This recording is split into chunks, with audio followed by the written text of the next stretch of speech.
Hello, I'm Dr. Merchant with UCLA Health's Adult Asthma Program in Thousand Oaks.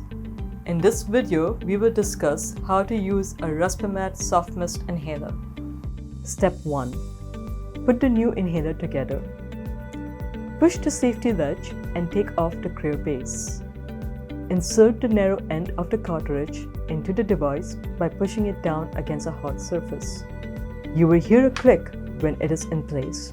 Put the clear base back on the inhaler. Step 2. Prime the new inhaler. The inhaler needs to be primed before it is ready for use. Prime inhaler by turning the clear base to the right until it clicks and press the button. Do this 3 times or until you see a mist come out. This step doesn't need to be repeated. Step 3. Sit or stand up straight. Now turn the clear base to the right until it clicks and breathe out all the way away from the inhaler. Tilt your head back slightly.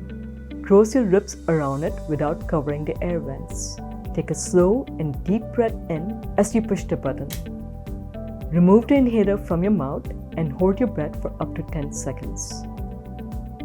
Breathe out slowly. Close the cap after each use. If you need to take another puff, repeat these steps. When you're finished, rinse your mouth with water and spit it out.